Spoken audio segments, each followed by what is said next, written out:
certain way or play a certain role. Because if everybody was just like normal and boring, then they wouldn't be popular.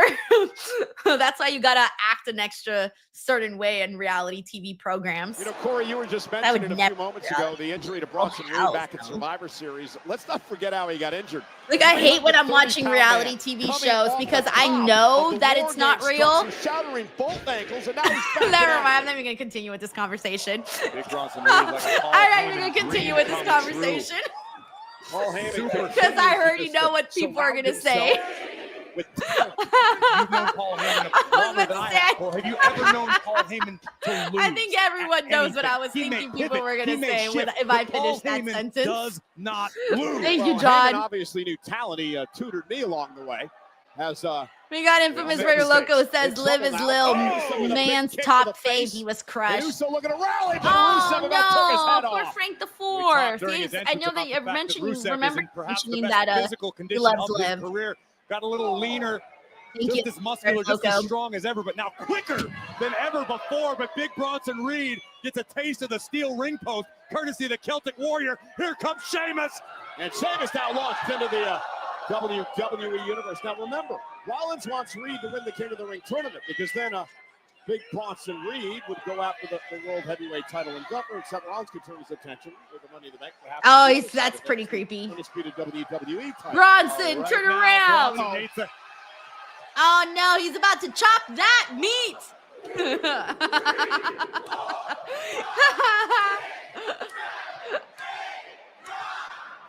And add a little seasoning on it, bro. I like my meat seasoned. Run it back. Oh, Jesus. Jesus. The meat is cut. The meat is cut. Sheamus is fired up. John Taylor says the term is predetermined, Denise. King of the Ring knees. I ain't not getting into that trend. I'm not going in that direction. Reed, though, as Jey Uso So sidesteps it. Darkwing 19 says, beat that meat. McTaru says, chop that meat. James Irvin says, there's big men in the ring, therefore meat is on the screen. That's a fact. 25th edition of this historic tournament. Rusev just clobbered. Oh my gosh, I love how Bronson Jey Uso Reed, ran him over. he's just nothing pretty. The way he's laying, the way he's sitting down. That's reminiscent of the great Big Van Vader. Using his The way he's sitting down is hella funny. It's like super spread eagle. And now these longtime friends. And CJ says the Great White was lurking behind his prey. Yo! Never beaten Rusev in a matchup. This sounds like those Animal Planet shows. Said, suck it up. And Man now up. you're Own seeing the your Great mistakes. White lurking behind his prey. In 3 seconds, he will pounce. Blows in the middle of the ring. This has been And he will eat simmering for weeks. I don't know why, but that's how I picture everybody that narrates animal shows. Oh yeah, I used to really like Naked and Afraid. I know that's not an animal show, but it just popped into my head. That's a show I used to really like watching back in the day. And Alone. If anybody's seen Alone, I like that one too. The survivalist shows, I like those shows. Boot by the Celtic Warrior. And Sheamus up and down goes Rusev. Hey, what's up, Michael Caputo? Welcome back. You do your thing. Thank you so much for returning. Rusev returning the stare. James says there's more meat in that ring than in a butcher shop. Oh, you ain't kidding. There's some live rounds going back and forth. Tiger Claw right Gaming now. says Denise ASMR stream now. Yo. And again, I remember when those were like really popular. I never watched those, but I heard of them. SummerSlam. John Taylor says if you want to pounce and have a meat match of your own, Blue Chew Code Denise. That's a fact. Right where they left Thank you, off. John. Complete the stain now. And please Splash in the corner use Blue Chew promo code Denise. Bronson Reed. Jey Uso fighting back. Tremendous resilience by Jey. Caught by Bronson Reed.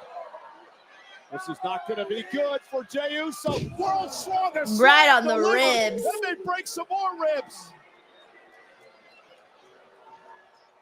Charles says, Denise, you should try doing an ASMR video one day. It would be kind of creepy though, because don't they like just hang out by their microphone and do like sounds down like to Paul Heyman, who is here, I'll try. sitting on our announce table. Reed understands what being aligned with Breaker and Rollins and Heyman means for his career. You see what I'm saying? It's creepy. Like you just stand there and you make sounds on the microphone. Pressure on a WWE like even me just doing that right now felt like weird. And look at Paul Heyman's track record. The guy could open a jewelry store with all the diamonds he's created in this game. No doubt about that. Oh, and a big elbow delivered to Sheamus in the King of the Ring tournament. Yeah, we're in a commercial break. All right. Well, in the meantime, let's see what everyone's saying here. 12 Hall of Famers. Infamous DJ once says, use your voice, D. I don't know how to do ASMR with my voice. Ask Booker T. I don't even know what I'd say or what voice I would make. No doubt about that. But right now, Rusev trying to chop down the monstrous Big Bronson. Reed on a suplex. Arthur E says, doing my Booker T chants. Oh, yeah, man. Can you imagine Booker T trying to do like an ASMR stream? More, sometimes a little bit less. Big Bronson Reed is a force I'd of probably nature, no matter pay how you slice money to see that. And right now, he's just completely funny. Just completely dominating everyone. Zachary Walton says there's more beef in this ring than a steakhouse, yo. Jey Uso, well documented internal injuries have been suffered by Jey. So in my opinion, and the opinions of many, Big Bronson Reed is redefining what it means to be a all right, we're big back man in about a this minute. game. Size, While I'm speed, here, I think this is a good time for me to promote my Instagram page. If you guys, I'm pretty sure most of you guys already follow me on Instagram, but if you haven't already, I'm at _Denise Salcedo on Instagram. I doubt you can actually scan this QR code, so just go to the description box below. My Instagram link is right there. I'm trying to grow my page a lot more, so if you guys want to come through, and if you haven't already, chances are most of you have, but if you haven't already, please do. This is your reminder. And a Rusev from behind. Now we were talking about. And if you're new, go leave a comment or something and put, "Hey Denise, I'm new." I will see it, by the way. I do see all my comments. Even if I see them late, I eventually do get to most of them. I usually make some time during the day to like respond to people. I bounce from YouTube to Facebook to Twitter to Instagram to Patreon to wherever the hell I am. Over our announce table. Thank you, Moe. He says, I already follow you, Denise. Infamous DJ one says Denise's Instagram is fun. Woo! Johnny T says, Shucky Ducky, quack, quack. Yeah, Booker T's ASMR channel would just be him saying, Shucky Ducky, quack, quack, over and over. And a little thrown in there. To the semifinals next Monday night against one Cody Rhodes. Right here on Monday Night Raw. JD Mexicon says ASMR voice, you got to slow down and whisper, not you. Yeah, it would feel weird. I'd feel like I was trying to seduce the people if I did an ASMR stream like that. And now he's going to set up Jey for 10. Oh, now he's going to get Jey. Jey Uso's insides can take this. I remember when I had to stream from the press box for Elimination Chamber and I couldn't be loud like I normally am because there was a bunch of people there and I didn't want to be having everyone hear me, and I had to like speak in a soft voice the whole time. Oh, it was killing me. It was just felt so unnatural. He just headbutted Sheamus in the chest. And Sheamus. John Taylor says, has Denise promoted the Patreon yet? Yes, I did earlier, actually. I did. Man, but I'll do it again. YouTube, wait, no. Patreon, search Denise Salcedo, link in the description box below. Podcast, watch-alongs, they're up right now. Thank you, John. Think about that, Cole. Oh, Sheamus is trying to get. Oh, he's picking up Bronson. Yeah, that's me when I go pick up my meat at the meat department. He's gonna do it. White noise. Nice. Cover. Kick out. That was enjoyable to see. Now Rusev just blew through referee Rod Zapata to get to Sheamus. Rusev trying to capitalize on a depleted Sheamus.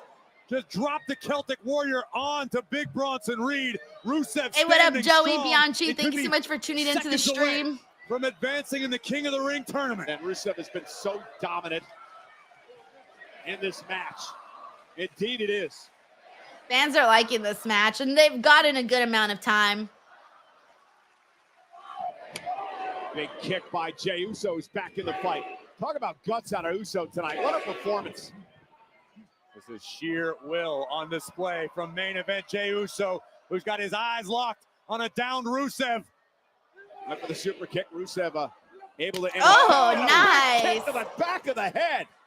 And Rusev positioning now Uso with a bad inside. Bad rips it all. Look at the accolade. Submission move. The accolade. Locked in on Uso. Uso writhing in agony. There it is. It's cinched in deep. Is Uso going to tap out to the accolade?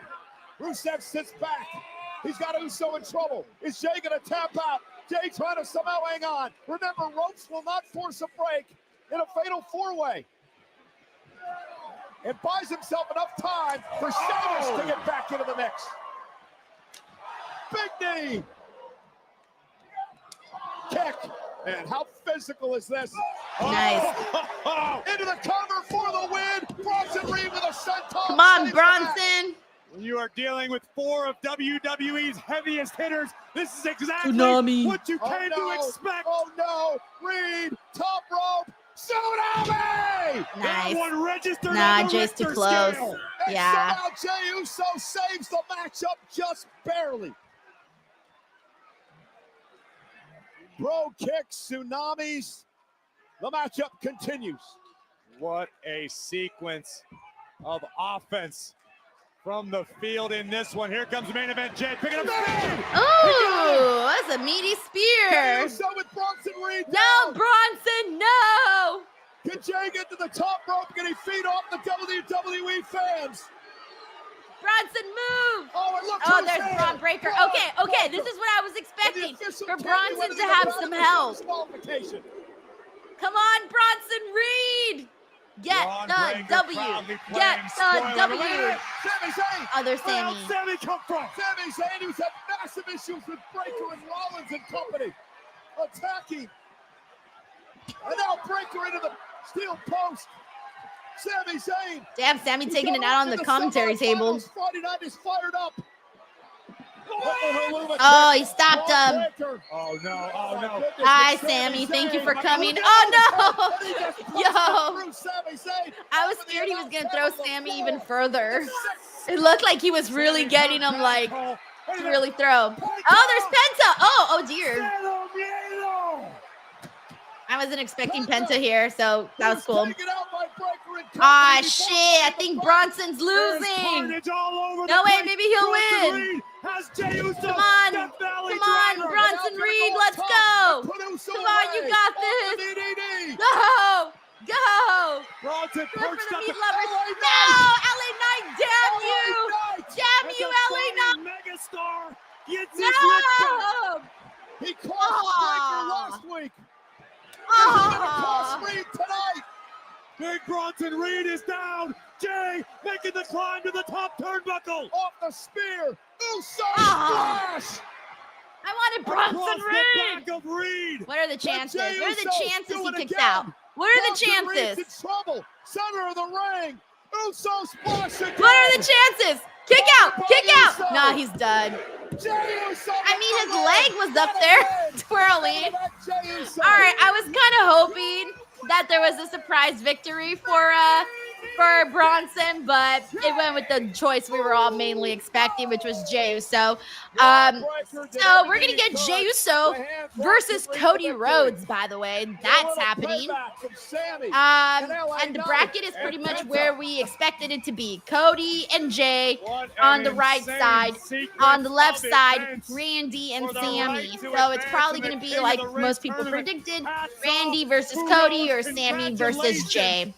To main event Jey Uso. We got everybody saying yeet, For surviving. yeet, yeet. Uh-oh. Oh, there's Seth.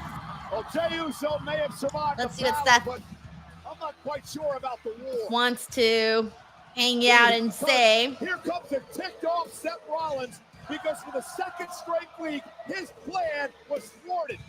Yeah, Seth, you couldn't come out and help out your guy, Bronson Reed. You just had to leave him out there. You couldn't come out a couple minutes sooner, bro? Wasting no time and making the entire roster enemies. Honestly, why couldn't he come out a couple minutes sooner? How about Bronson, bro? Jey Uso gave Come everything on. he had in that matchup to somehow pull off the miracle win, and now Jey Uso can't even defend himself. And Rollins, Adrenaline in my soul. Here comes Cody Rhodes. on the head, Seth knows very well. Cody Rhodes is here. Cody Rhodes had to come out and show that Green Bay t-shirt. Had to make some sales.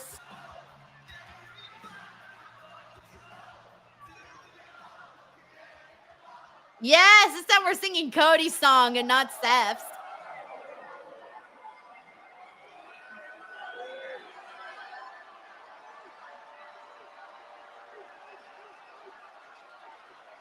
Steph's making his I'm really mad face.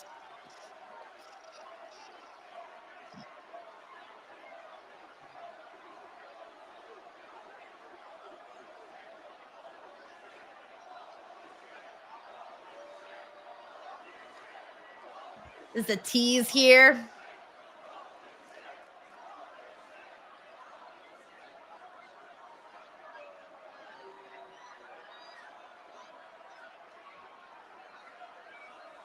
Well, Seth Rollins will wait to fight another day. As Cody Rhodes comes to the aid of his longtime friend, his former tag team partner, former tag champs together. Main event, Jey Uso, but Corey, now things get interesting for these two. The semifinals are set. Cody Rhodes, Jey Uso. I'm just happy we're chanting something different instead of the Seth song all the time.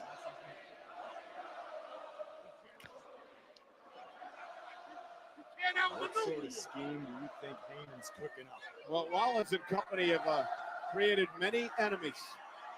And it's a great question, Corey, because you know something's coming down the pipe. But now we focus on next Monday night in Columbus. Friends are going to have to put it aside. All right, so the semifinals are Cody and Jey. We mentioned already on the right side of the bracket. A matchup laden with gold. They didn't give us an updated bracket today, and I like to have the actual chart with me so that I can reference it, even though at this point I memorized it, but I still like to reference it during the podcast. Next week. I hate when we're doing tournaments and we don't get updated brackets. I like to see the visual, you know, I'm a visual learner. On Monday Night Raw.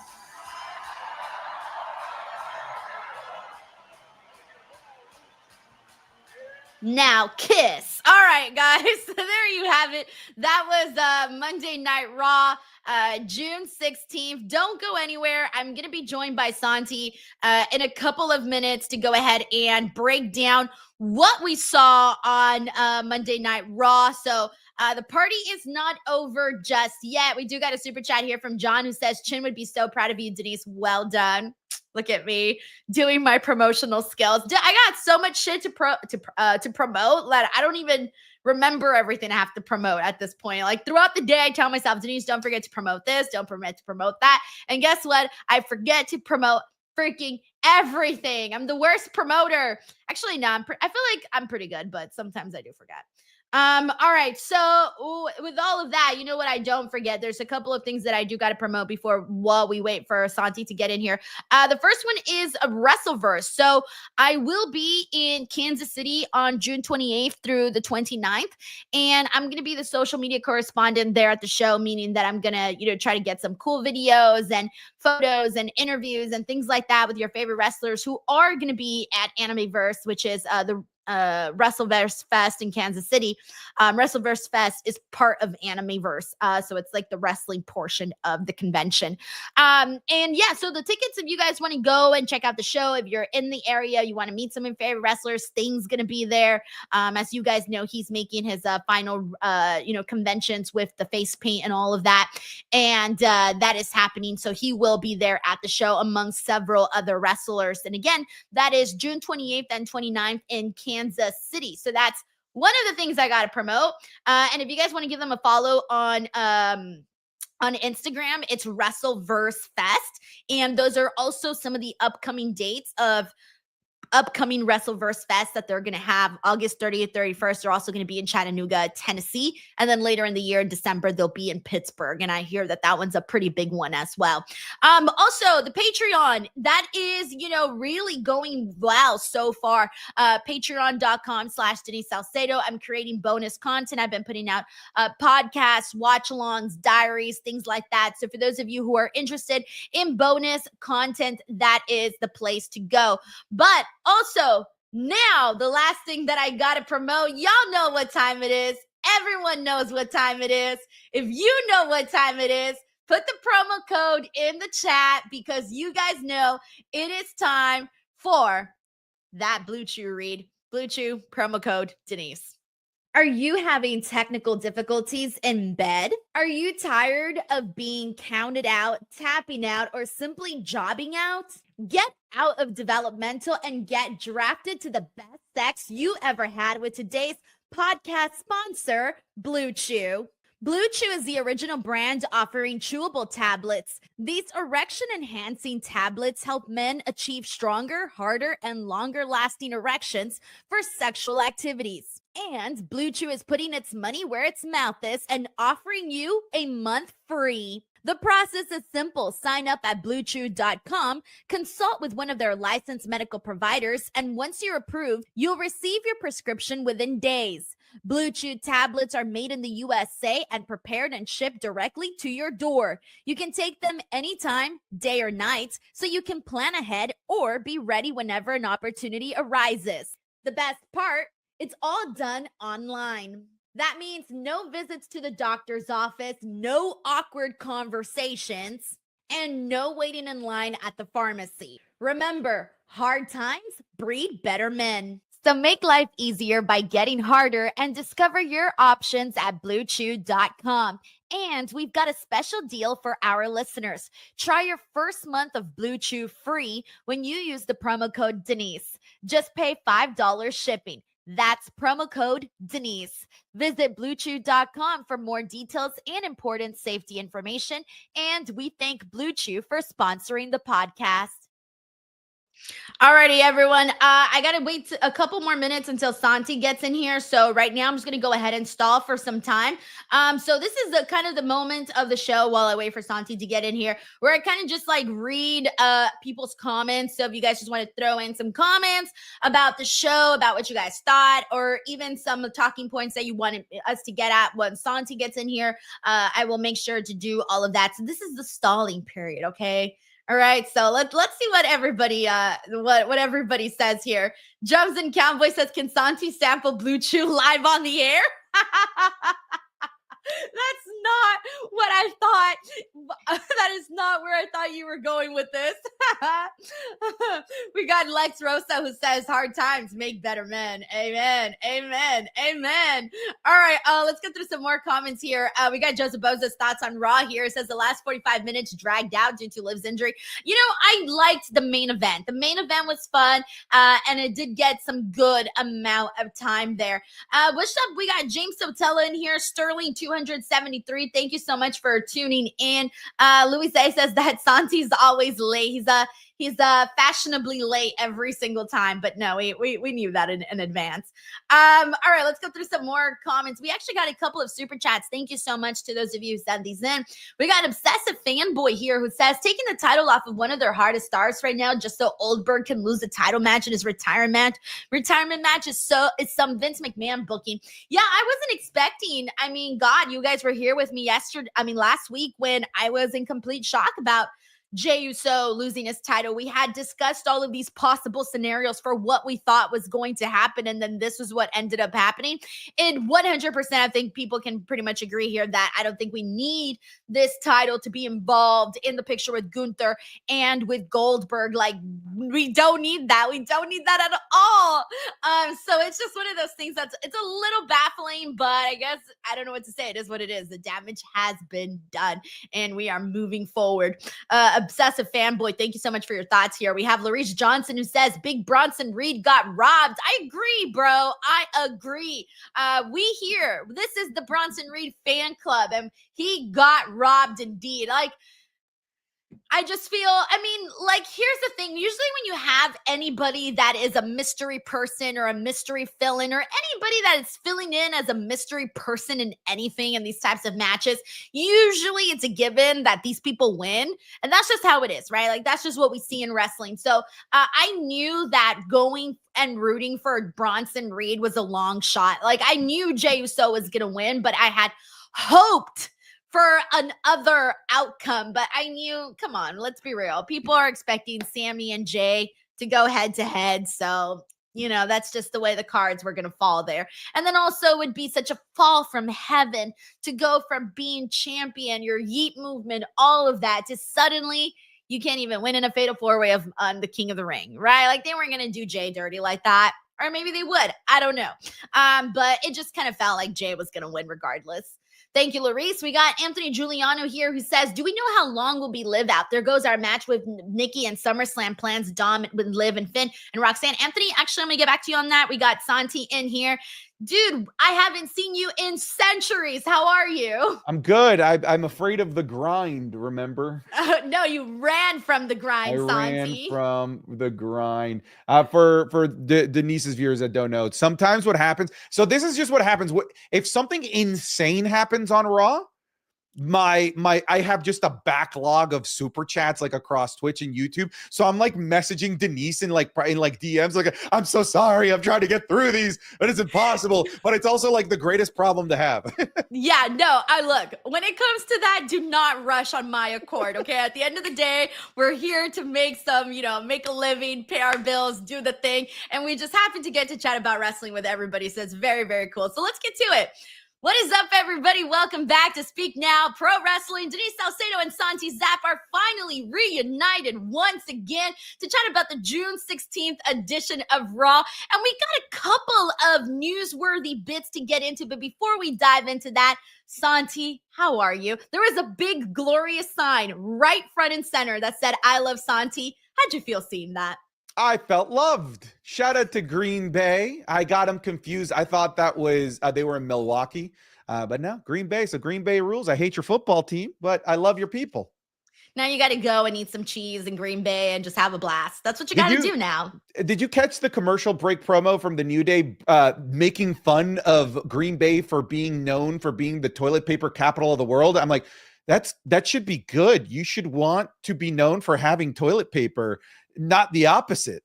Yeah. Okay. See, I didn't even catch that. I was so blinded by Xavier Woods' pimp gear that's all I was talking about. But I guess it's a good thing, right? If you have toilet paper. Yes. I mean, at one time in our lives, toilet paper was the thing we were fighting for at the stores. So the fact that you got a surplus of toilet paper, thumbs up. But let's go ahead and get into this show. So we got a couple of things to dive into.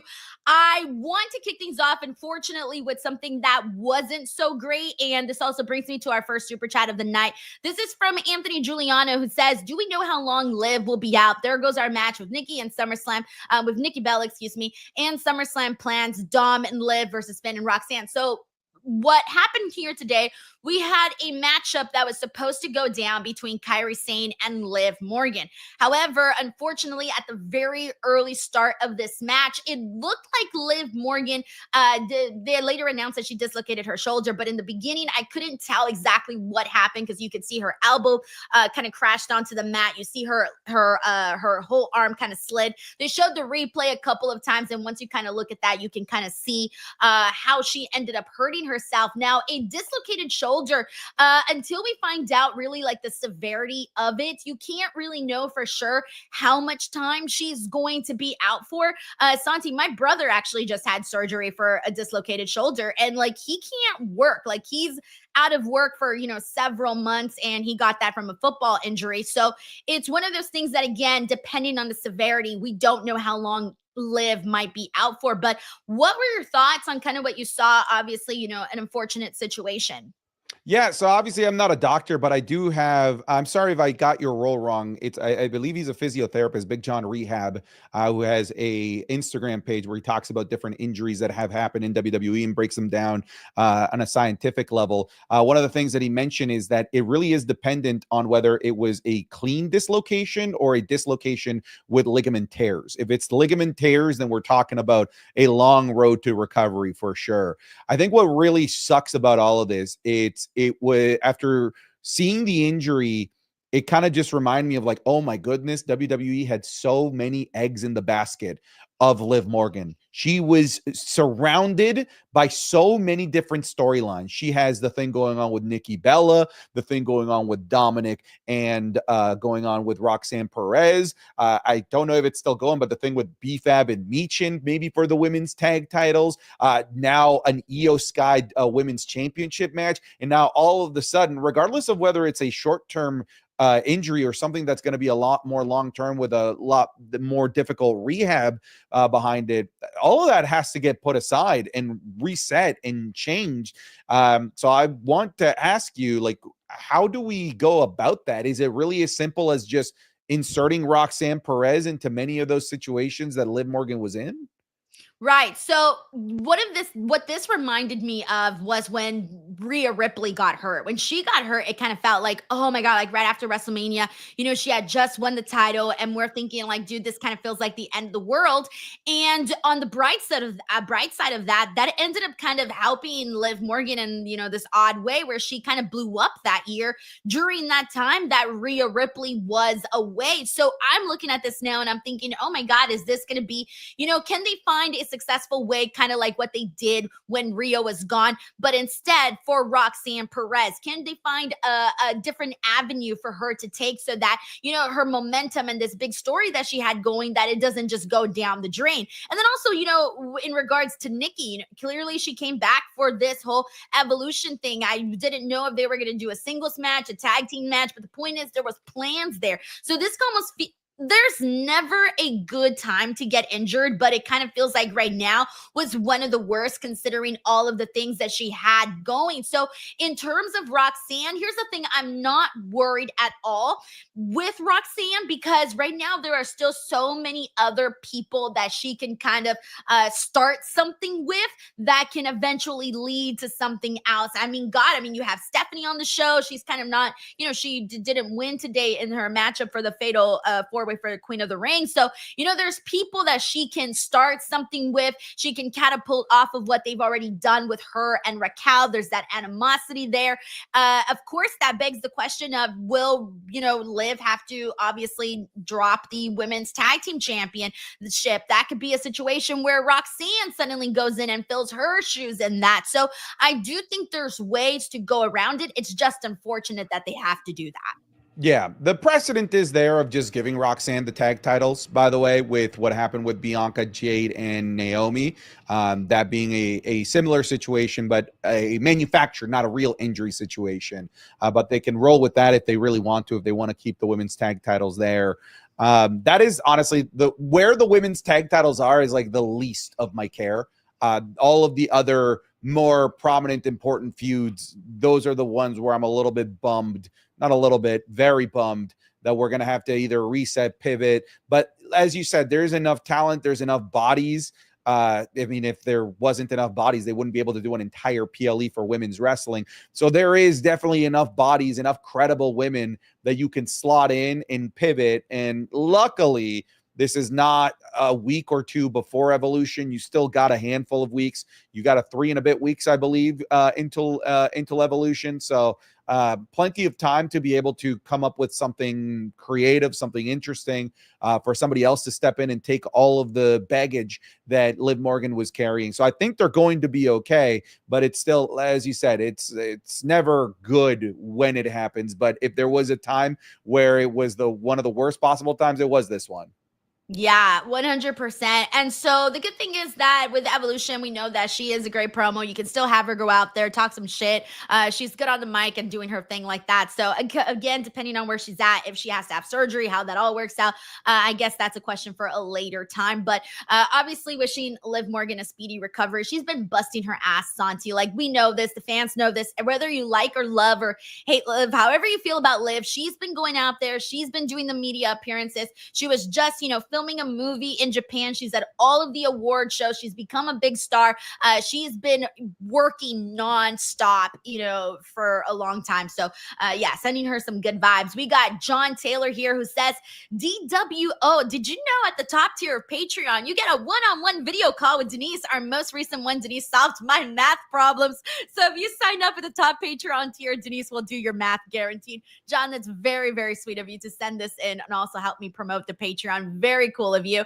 And believe it or not, Santi, I'm actually really terrible at math. Is that a field you do well at? Because I don't. So bad. No. I university math. I guess I was good enough at math to get into university, but my first year of university math, it was, to be fair, the smarty pants math. I finished with a 50.03%, 3.3% away from failing. I had one exam, Denise, I kid you not, that the average, to be fair, it was a really hard exam. The average was a 34%. I got 6% on an exam. I originally got 8%, but I lost marks because I didn't do the proper form. She docked marks on an exam where I scored 8%. No, that's so messed up. Yo. Yeah. Okay, I don't feel too bad now because I had to. Okay, so when you go into college, you have to take a placement exam to see where you're at. Mm-hmm. It took me 3 classes to pass remedial math. I didn't even make it to college math when I was in college. That's so sad. Yeah. And then I also cried in the finals. So there's that too. I only passed because I did all the extra credit and I didn't miss one homework assignment. So thankfully, when you're a journalism major, they don't make you take more than college algebra and you can move on after that. So yeah. If I were to put a long division question in front of you without a calculator, are you screwed? My brain just stops functioning, Santi. Like, I'm not even kidding you. It's pathetic. It's really, I think because I've told myself, oh, I suck at math. I'm stuck at math, to the point where I just shut down if there's any sort of math problems. You know what the worst is? And I would rather blow my brains out is a freaking word problem that's math. Like if so-and-so had 20 lemons and then he gave 2/3 to his friend Frank. Oh, I hate those. I hate those. Like, first of all, why are you buying 45 pineapples at the superstore? All right. Why, what are you buying? Why? Anyway. It's wild out there. John, thank you so much. We got Infamous Raider Loco who says, since John Taylor figured out this burner account is Dirty Dom, I have to give Santi praise for always having my back. Prayers for my Liv. Thank you, Frank, as always.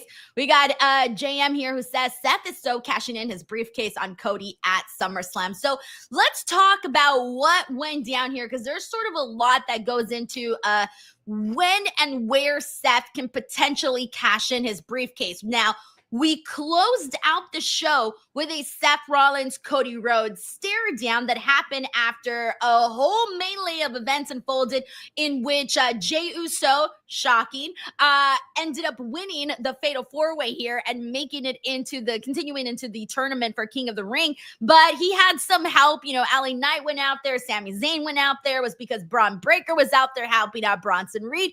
Everyone and their mother went out there by the end of this. That once the match was over, Seth Rollins came out super pissed, confronted Cody, and there was basically a stare down. But here's the other thing, though. Some people, this takes us to something that happened earlier. We are officially getting Gunther versus Goldberg on the show, and some people have even toyed with the idea of what if Goldberg were to win and Seth cashes in on him. So I don't know. The floor is yours, Santi. What did you make first and foremost of Seth and Cody at the end of the show?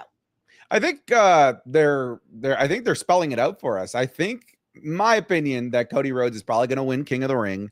He's probably going to go to have his SummerSlam match against John Cena. I think he's going to beat John Cena at SummerSlam, and he gets cashed in on. I think that finally Seth Rollins gets his win over Cody Rhodes, but just in the most dastardly, evil possible way that you can, by cashing in on him to take away that WWE Undisputed Championship. That's where I think that things are going to go with Seth Rollins. I hope he doesn't cash in when Goldberg wins. I'd like to see a long, fruitful Goldberg World Heavyweight Championship run. This is something that I've been waiting for a really long time.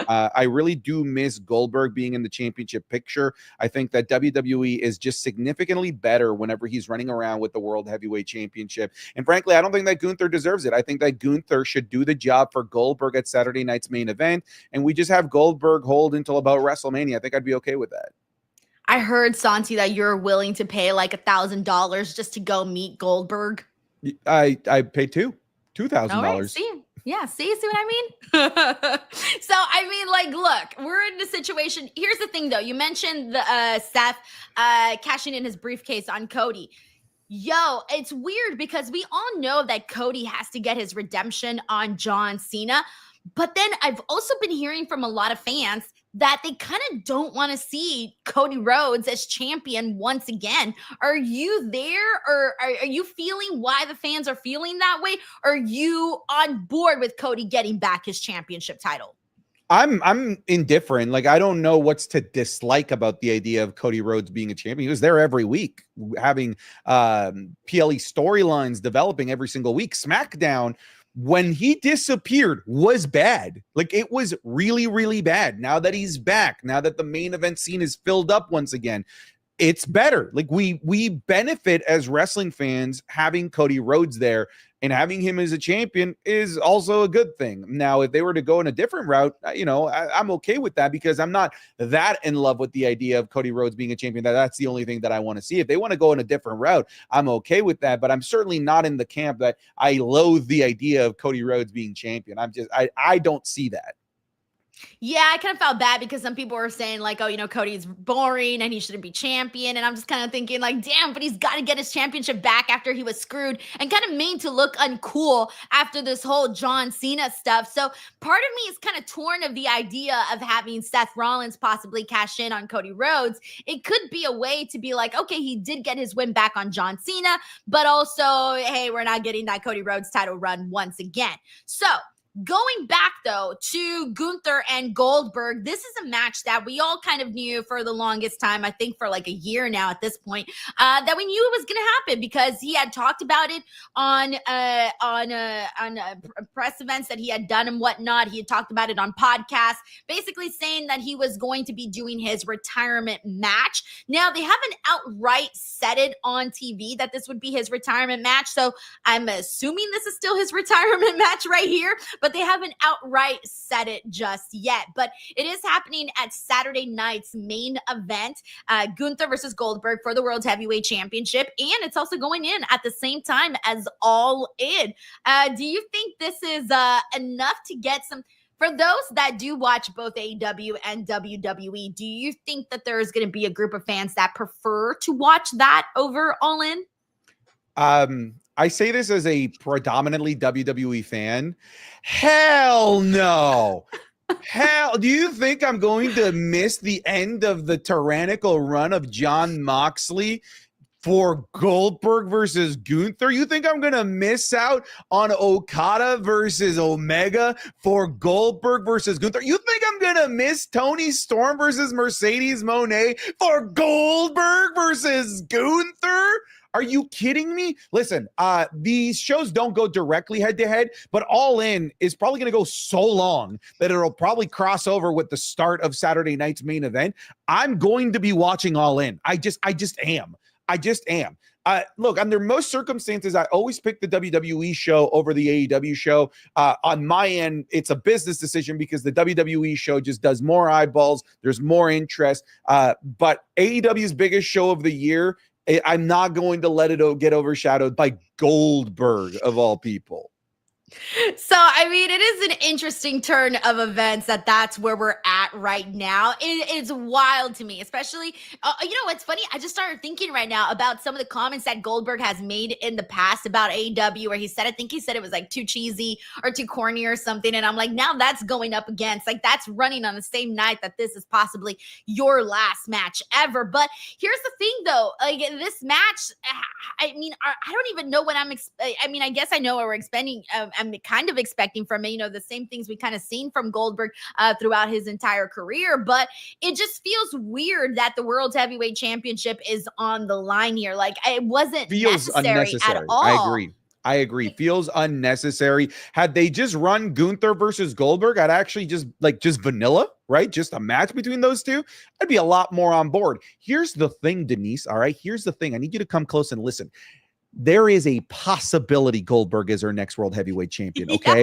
Yeah. The odds aren't zero. All right. No. This guy, when he's in matches for world titles, he just wins unnecessarily every damn time. When he doesn't need the title, when the fans don't want him to have the title, he somehow walks away with the damn title. All right. So I want to say the odds are zero. I want to say that it's such a bad decision that they would never do it, but there's a chance. There's a chance that Goldberg is our next world heavyweight champion.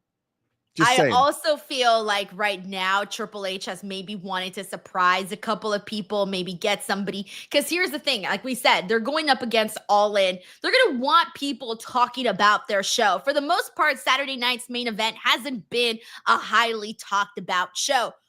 People will be talking regardless. If Goldberg wins the World Heavyweight Championship, people will be talking about it on social media. I don't know, Denise. Like, if I went to a public gathering and I want people to remember me, right, I could go the route of, like, being friendly, being kind, being a generally, like, pleasant person to talk about so that they walk away saying, wow, that Santi guy, I want to talk to him again. I want more of that Santi guy. I could also become very memorable by pulling down my pants and taking a shit in front of them. They'll be talking about me. You'll remember that. You'll remember that, but is that the type of conversation that I want to elicit? I know that. You know that. Anyone with common sense knows that. But here's the thing. At the end of the day, we're talking about WWE, and they're competing against AEW. And they're going to want any sort of light that is shined on AEW to turn the other direction and be shined on them. And if that means having Goldberg win and having people talk about it, they can possibly do it. That is the wrestling equivalent of pulling down your pants and taking a shit in the middle of public. It is. You will talk about it. Santi, you know what the worst thing is? I've seen that happen here, like 30 minutes. Oh, like you're from LA. That's just a Tuesday. I saw someone take a shit outside one of my favorite places where I go eat chicken. And here you are. You remember him, huh? We're talking about him. Worse, I still go back to that chicken place. It's my favorite chicken. Oh man, that's just terrible. All right, we got Casey Poole here who says still disappointed that Karrion Kross didn't get to go on as Santi in the dodgeball tournament type run in King of the Ring. He needs to beat Sammy. He's going into a matchup. I think they said, what was it, next week? Him and Sammy. Finally, he's having this matchup. Okay.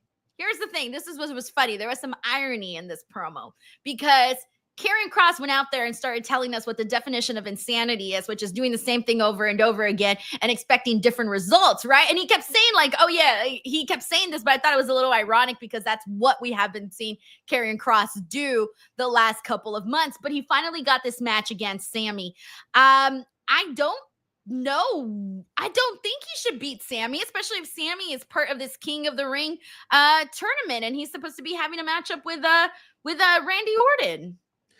He did say it would be after, he did say, like, once all the King of the Ring stuff is done, I'm going to make sure that I kick your ass or whatever. So it'll be after the smoke settles from King of the Ring. Either Sammy has won or lost. I'm just excited for the match to exist. The fact that it's anything Karrion Kross related, I know you loathe. I know you hate it. I know you can't stand it. That's not true. It's 100%, 1,000,000% certified, true, laminated, sealed, sent and delivered. Facts from Denise Salcedo. Right here. This is clickbait. classic California rage bait right there. Fake news. No, jokes aside, I could maybe see that being a Saturday night's main event match. You know, you talked about trying to create a conversation, trying to take the water cooler conversations away from AEW All In. Fans have been wanting a Karrion Kross match, so maybe putting a Karrion Kross match at Saturday night's main event might be what creates the discourse that could be chiming over any discourse about All In. It's possible. Sure. All right. We got Bob Ross Jr. here who says, I'm here to remind you that the last time we had R-Truth versus John Cena in a regular TV match, we got the infamous CM Punk pipe bomb promo. Jesus Christ. Thinking about those two things parallel to each other is kind of insane. But we are seeing that matchup on SmackDown this week. By the way, everybody keeps bringing up the fact that, you know, they're still calling him R-Truth even though he's Ron Killings. How do you have any explanation for that? Because I was honestly didn't really have an explanation for that. I don't. I thought he was Ron Killings. Is all I have. Anthony Giuliano here says, do you guys have a prediction on who will fill in to face Nikki at Evolution? Gosh, Jesus. I mean, Roxanne Perez is a perfect option in a way because Roxanne looked up to Nikki a whole lot, and Nikki, you know, has admired that Roxanne looked up to her. I mean, they have pictures together at meet and greets and her crying, and who knows, this can turn into a, you know, I hate my idols type of thing, which we've seen Roxanne Perez do several times. So it could be a situation where it could even be as easy as Roxanne Perez. I mean, yeah, I think that makes sense. I thought they were going to do Liv Morgan and Raquel versus Nikki Bella and Rhea as a tag match, just to get as many people as possible. Because I saw, you know, Rhea and Raquel have this thing going. Liv and Nikki would have had this thing going. I thought that that's where they were going to go. So it could legit just be Raquel and Rox versus Rhea and Rhea and Nikki Bella. Yeah, Nikki. We got Josh D here. Thank you, Josh, for the generous super chat. He says, I'm one of two so far out of my King of the Ring outcomes. Asuka winning to face her old tag partner, and I'm hoping for my second, it being Jay and Sammy in the finals. You were on Friday. Cody versus Orton needs to build up in big storylines at Major PLE. Yeah, that's kind of where I was going. And then I ended up changing my mind. I kind of changed my mind in my follow-up predictions video, and I'm already wrong because I ended up going with Stephanie. Even I doubted myself. I knew Asuka was going to win this, and I doubted myself, and I ended up going with Stephanie. But let's talk about this because this was one of my favorite parts of the show was the women's Fatal 4-Way, the last one for the Queen of the Ring tournament. And Asuka made her return look absolutely awesome with that really cool black and white mask, the really cool purple and green face paint matching her hair. She looks phenomenal. The same Asuka that we have known to love and respect over the last couple of years. And she hadn't been, you know, on TV or wrestling in like a year and a half, they said. So a really long time. She came in here and she won this matchup. I wasn't sure because I thought, okay, you know, Asuka can't come back and just lose like this. And Stephanie Vaquer, but she's so freaking popular, right? Like she's so popular. And I know people were so disappointed when she lost. I saw so many people being like, damn it, I didn't, you know, I wanted Stephanie to win. And I get it. So that's where we're at right now. Asuka advances and she's going to go on to face Alexa Bliss. And then we're also going to be getting Jade and Roxanne. So now looking at this, I'm still sticking with my overall pick of it being Jade Cargill. But do you feel like it might be Jade? Do you feel like it might be something else? And were you surprised Asuka won this?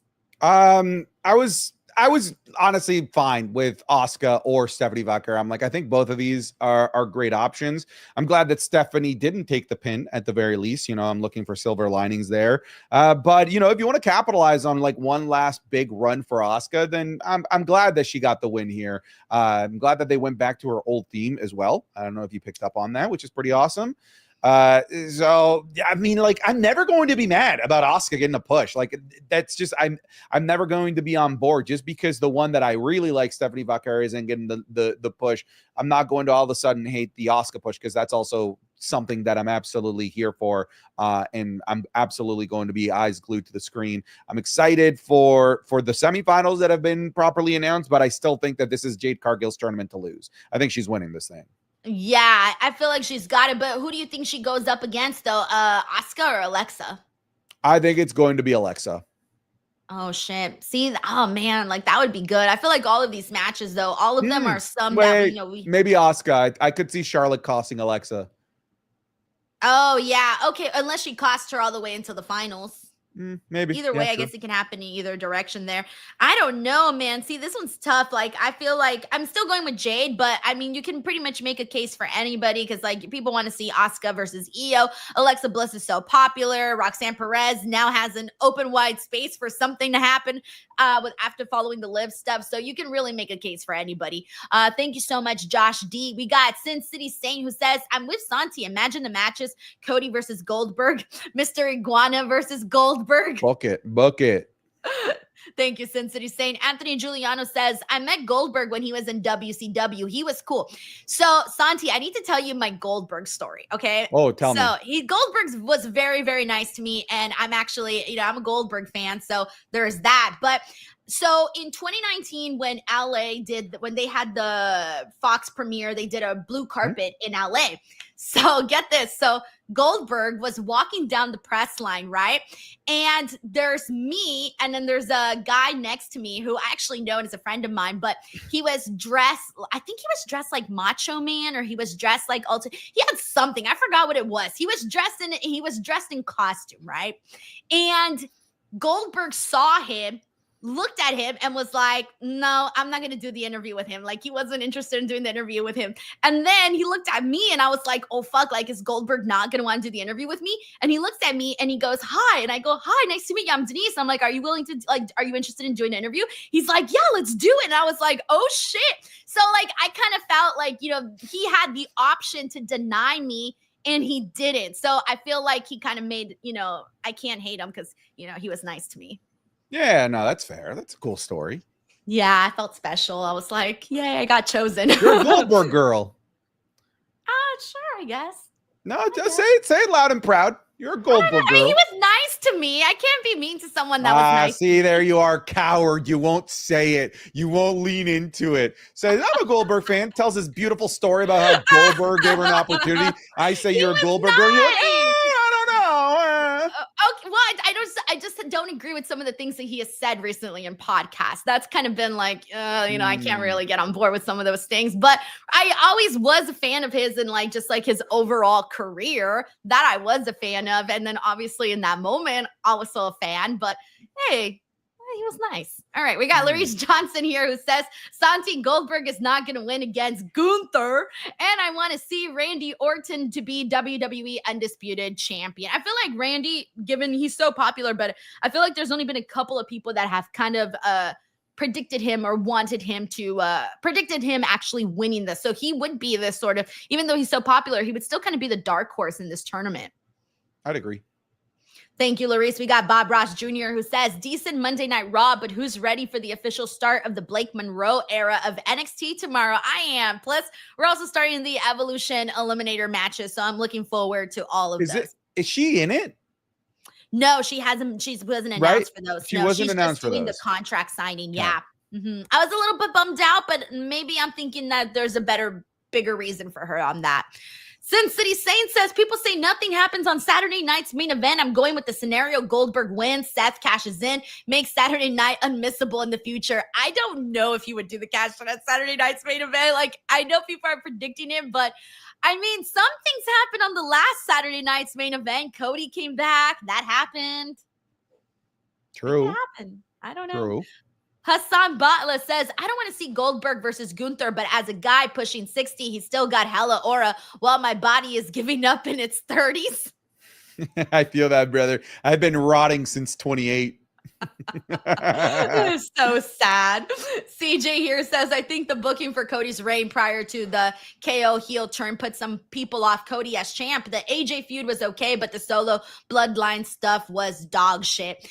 Great matches. That's what everyone's saying. Great matches overall, just nothing that met the same. I think the problem was, Santi, we came off of such a hot stuff with him and The Rock and Roman Reigns and all of what happened with Cody at WrestleMania 40. And then to go into just anything else, nothing was going to match that magnitude of what we were getting before. And they didn't pay it off. That's the annoying part. The thing with The Rock, they just like, okay, all right. So everything that wasn't that was always something that some fans would get soured on. It's like, okay, when are we going to get into The Rock thing? When are we going to revisit this story? And then they just never did. And look, I still liked Cody's reign, but I would have liked it a lot more if we didn't have that moment between him and The Rock on the Raw after WrestleMania 40. Yeah, twice they revisited and twice it still hasn't happened. Imperial Silence says, so what's the over-under on the length of the match between Gunther and Goldberg? I say 7 minutes and I'm betting the over, but just barely. I think 5 to 7 minutes is probably what we'll get out of it. I can't imagine it being much longer, to be honest. I don't think it should be much longer. I think it'll be under 5 minutes. Goldberg's best match in the last, in his run after returning in 2016 was that 5-minute match at WrestleMania with Brock Lesnar. That was genuinely his best match. And it was actually like good. That is a match I genuinely recommend non-wrestling fans. Like you might recognize the name Brock Lesnar because of UFC. Here's just this car crash between just two beefy dudes beating the crap out of each other for 5 minutes. That way you don't have to sit through a 35-minute New Japan match. That's honestly a good one. I'm gonna have to start using that one. JJ Castillo says, just why WWE continues to give Goldberg a title match. He makes his opponents look weak because he can only wrestle for 5 to 10 minutes and they make him look strong. Classic Vince booking. So it seems like a lot of people are even though we've known that this was on the verge of happening, it still seems like people are not really too keen on it. So it's where we're at. JJ, thank you so much for sharing your thoughts. Stephen Marchulli here says, how about Roman returns to cost Seth the cash-in at Saturday night's main event, sets up SummerSlam match. Cody beats Cena night 2, puts Cody in chase mode, excuse me. Dude, I don't even know when Roman Reigns is coming back at this point. Like, it feels weird that we're getting so much closer to SummerSlam and he's still not here. Yeah, I don't think that they can do another return at SummerSlam event for Roman, right? I think we're all expecting him to have a match in what's supposed to be the biggest SummerSlam of all time. 2 nights, bro. Roman Reigns better have a match or else I'm gonna be like, come on. These prices, these 2 nights, we got to do something. Thank you, Steven. We got Nishi Emmanuel here who says Goldberg ain't winning. It's just an honor match. Is that like Nishi? 1,000,000% can you say that with confidence? Life on the line, because I can't. I am 99.999% sure that Goldberg is going to lose. But like that bacteria that sticks around when you use hand sanitizer, that's a Goldberg championship opportunity. That's what happens. He's the 0.01% that nothing can kill, not even fire. Damn. All right, poor Nishi. Now he's second guessing this whole thing. We got Josh D here who says, I feel bad for Liv. I also feel bad for Kairi because even though it wasn't her fault, being part of 2 big injuries in a month's period must be tough for her. Yeah, man. When it always comes to people getting a hard time on the internet for being part of someone's injury, it's always unfair. This is a dangerous sport. Everyone knows what they sign up for. Again, if it wasn't a dangerous sport, we'd all be doing it. Thank you, Josh. We got Sin City Saint here who says, was I the only one who missed Carlito in the Judgment Day segments? Of course, it's sad to see, poor Carlito get, have to get released and all of that. But, I feel like they kind of moved on pretty quickly. So, and it's just a totally different reaction from the R-Truth stuff and the Carlito stuff. I feel the R-Truth stuff completely overshadowed the Carlito stuff, unfortunately. But that's just what happened. Sin City Saint, thank you so much for that super chat. All right, we got the last big thing that we need to talk about for this show is the feud, a little feud that we got, a little promo back and forth between Bayley and Becky Lynch. And this one, I had some good times with this because this was basically Becky telling Bayley, hey man, you're good with playing second fiddle. I'm not good with playing second fiddle. That's why you're constantly forgotten about. That's why you're constantly in plan B, part 2, whatever the hell you want to say. And Bayley was basically telling Becky, I care about this division and I'm willing to bring up girls. I'm willing to help other people. And so they have 2 very different philosophies and we were seeing them go back and forth here. And this match has been made for, I believe they said next week. Yeah, next week on Raw, we will be seeing this match for the Intercontinental Championship. Now, I want to see Bayley win, but I don't think that this is the match that it's happening in. I think we're gonna see this match again, maybe at Evolution. That's when I've been expecting this match to happen. I think that this one will end with some sort of shenanigans. Santi, are you feeling the same way? Yeah, I think the match at Evolution should be a triple threat involving Lyra. I think leaving Lyra out of this Intercontinental Championship picture at Evolution would be a disservice, considering she's been one half of what's been elevating this championship to make it feel like truly actually special. I just wasn't feeling this conversation, this promo between the two. I thought it was really awkward. I wasn't buying what they were trying to sell me on. But I'm interested and bought into a match at the very least.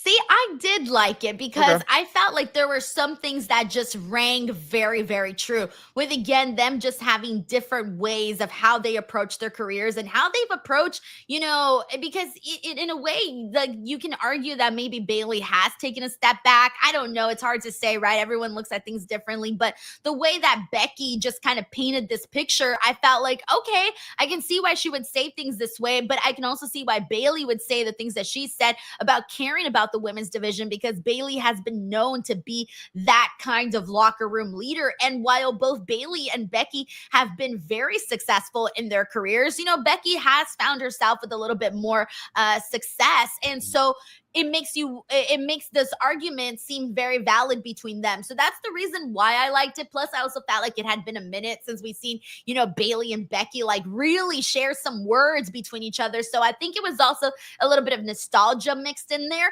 But the thing that I was wondering, and I don't know if I read this wrong, but did you sense like a little bit of a change in Lyra in that backstage with Bayley? She seemed really, really pissed, and I get why she's pissed, but I also feel like she shouldn't be as pissed as she is, because I think she knows why Bayley attacked Becky. Like all of Bayley's actions have made sense.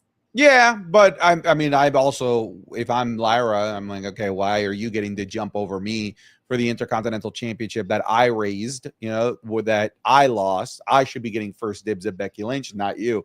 So that's why I think that they're trying to create a little bit of animosity between those two, because I do think that you can't just have them be, you know, happy-go-lucky, you know, awesome best friends as they go towards what I think is going to be a triple threat match between those three at Evolution. So I think the match is going to end with shenanigans involving Lyra Valkyria.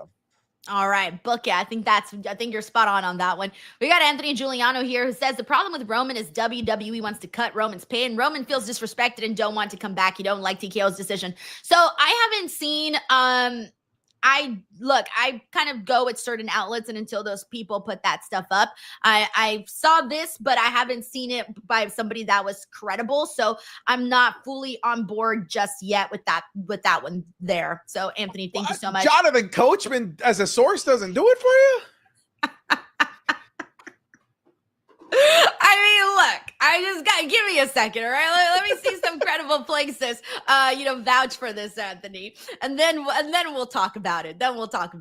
Bob Ross here says, 3 certainties in life. Death, taxes. JBL randomly appears at wrestling promotions in Mexico and talks shit. He apparently appeared at Triple Mania Regia yesterday. Yeah, JBL is pretty much everywhere. So there you go. Death, taxes, and JBL randomly popping up. Hey, man, at some point, I'm going to have JBL pop into this podcast and just appear and do something.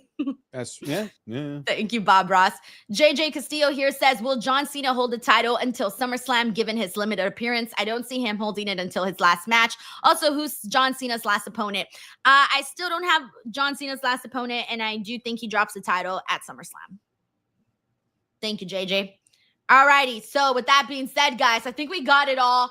That is our show for Monday Night Raw. As always, thank you guys so much for tuning in. I hope you guys had a good time with Santi and I. Santi, please tell the people where they can follow you. You can find me in any and all things Santi Zap, whether it's social media platforms like Instagram, TikTok, Twitter, or some of the longer video platforms like here on YouTube. Just look up Santi Zap, pick your poison. I'm there. And we also got a super chat from Marco Gamez. Didn't write anything, but thank you so much, Marco, for sending this in. That was very kind of you. Do you think it's Gamez or Games? I thought it was Gamez. Could be Games, like Games. No, I think it's Gamez. Marco, send another $10 super chat to confirm whether it's Games or Gamez. Wait, I feel if it's not Gamis, I'm gonna feel so stupid because I read it like as a last name because no one's last name is Games. Yeah, but it's the internet. I have Yeah, Super Saiyan Vegeta 003 Jesus loves rock and roll in my chat. But I don't think Marco is going for that kind of username. I think he's going for his actual name. All right, Marco Gomez. Please tell me I'm right. See, now I'm never gonna like get this ever. It's gotta be Gomez. If you ever go buy a video game at GameStop, I think it'd be hilarious if you called it Games Stop. That'd be something that like my foreign ass dad would say. He calls Facebook Facebook. Okay, I'm pretty sure it's Games. I'm ready with Games. I haven't seen an update here on the What chat. what if he's a gaming YouTuber and his YouTube channel is Marco Games? Oh yeah, that's true. I didn't think. No, but his default though, he would have a video game on it. I don't have a wrestling ring in my photo. Neither do I, but still. I'm just saying it could be games. Okay, we've got an answer. Marco, you're too kind. And he sent the $10 super chat, like you said. He said Games. It's usually Gomez, but mine's is Games. You see? You see, I was right. Hey, Denise, I got you an extra $10, all right? With this stupid conversation. Shout out to Marco Gomez. That is hilarious. Marco, thank you so much. I'm sorry you got peer pressured by Santi. That's funny as hell. All right, guys, that is it for us today. Thank you guys so much. Catch you guys on the next one. Bye, everyone.